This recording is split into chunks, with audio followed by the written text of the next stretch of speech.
आर्य समाज की वर्ष 1875 में स्थापना करने वाले स्वामी दयानंद की 200वीं जयंती पर 3 दिवसीय महोत्सव का आयोजन खंडारी स्थित RVS ऑडिटोरियम में धूमधाम से मनाया गया। स्वामी संपूर्णानंद आचार्य स्वदेश डॉक्टर प्रतिदिन दोनों सूत्रों में विजयपाल सिंह चौहान अध्यक्ष जिला आर्य प्रतिनिधि सभा। ये आर्य समाज का जो कार्यक्रम 3 दिवसीय 1, 2 और 3 मार्च को राव कृष्णपाल सिंह जो सभागार है RVS कॉलेज का, उसमें महर्षि देव दयानंद का 200वां जन्म दिवस जो है उसका आयोजन हो रहा है। महर्षि दयानंद के विषय में अगर हम ये कहें कि 1863 में जब विजयानंद जी के यहाँ से चले और सबसे पहले उनका प्रवास जो है आगरा में हुआ। आगरा में जो भैरव की बगीची है वहां पे और यमुना के तट पर वो वहां रहे, तो आगरा इस विषय में भी लेकर मैं समझता हूँ महर्षि दयानंद का बहुत बड़ा जो है योगदान आगरा को रहा है। महर्षि देव दयानंद ने जब आर्य समाज की स्थापना बंबई में करी 1875 में, तो उसके बाद जो है 80 में जो है 1880 में गोकुलपुरा में, तत्पश्चात जो है आज वर्तमान में जो आर्य समाज की मंडी है वहां आर्य समाज की स्थापना करी। इन सब बातों को देखते हुए और उनके प्रिय शिष्य स्वामी श्रद्धानंद जी ने भी शुद्धि आंदोलन आगरा से ही प्रारंभ किया।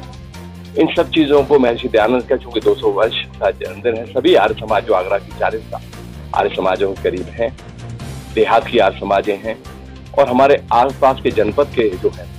आर्य समाजें हैं, वो भी इसमें सहभागिता कर रही है। हमारा जो कार्यक्रम 3 दिवसीय है, 1 तारीख को शोभा यात्रा जो RVS कॉलेज सभागार से शुरू होगी और वहां से लाजपत कुंज, सेंट पॉल्स, खंडारी, सूर्यनगर, फिर वापस खंडारी आकर फिर वहां से जो है फ्रेंड्स के कॉलोनी के सामने से जेल की तरफ से होकर और वो RVS कॉलेज पर समापन होगा। हमारे मूर्धन्य विद्यालयों में जो आर्य समाज के अंतर्राष्ट्रीय स्तर के हैं वो भी यहाँ पे हमारे आमंत्रित हैं। कुरुक्षेत्र से आचार्य संपूर्णानंद जी, मथुरा से हमारे स्वदेश जी और बागीश जी जो अंतर्राष्ट्रीय स्तर पर अपना जो एक बहुत महत्व कायम करते हैं और उनके प्रवचनों के लिए लोग ललायत रहते हैं, उनका समय हमें देना मैं समझता हूँ आर्य समाज आगरा के लिए बहुत जो है सौभाग्य का है। और कंचन कुमार जी जो विशेष रूप से मैं इसलिए आग्रह करना चाहता हूँ कि जो हमारे संयोजक हैं उनके प्रयासों से यहाँ लाए हैं, जो भी अंतर्राष्ट्रीय स्तर के जो हैं, और ये लोग विद्वान वो हैं जो मोदी ने, हमारे आदरणीय प्रधानमंत्री माननीय मोदी जी ने एक कमेटी जो गठित की महर्षि दयानंद का, अभी टंकारा में 12 तारीख को हुआ है, उसमें ये तीनों जो है हमारे विद्वान जो यहाँ आगरा पधार रहे हैं उसमें हैं और उसमें हमारे माननीय मुख्यमंत्री योगी आदित्यनाथ जी उस कमेटी के सदस्य हैं, वो भी यहाँ आ रहे हैं। तो ये 3 दिन का जो कार्यक्रम होगा और हमारे जो संयोजक हैं मनोज खुराना जी, उनके संयोजक में यह आयोजन हो रहा है। प्रातःकाल से यज्ञ से प्रारंभ होगा, दूसरे दिन 5 कुंडी यज्ञ है और तीसरे दिन 51 कुंडी यज्ञ का जो है कार्यक्रम होगा। इसी को लेकर कि महर्षि दयानंद की थी, जैसे विधवा विवाह होना चाहिए, बाल विवाह नहीं होना चाहिए, या जो हमारी सामाजिक और बुराइयां हैं,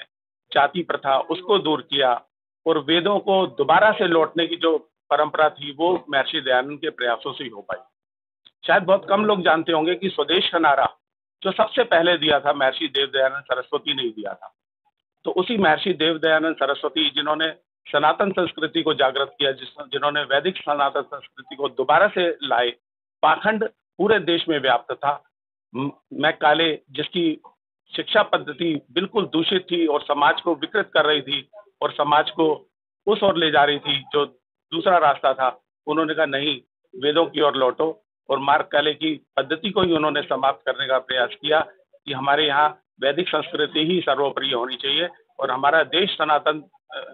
परंपरा वाला है, तो हमारे देश में सनातन परंपरा, वैदिक परंपरा ही होनी चाहिए।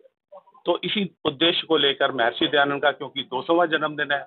1824 में उनका जन्म हुआ था टंकारा में, तो आज फरवरी 2024 है, तो 200वां जन्मदिन हम बड़े उत्साह से बना रहे हैं। तो ये 3 दिन का प्रोग्राम है। मैं नगर वासियों से प्रार्थना करता हूँ इस कार्यक्रम में, क्योंकि बहुत बड़े विद्वान आ रहे हैं, शायद आप उन लोगों को कभी और ना सुन पाए अपने जीवन में,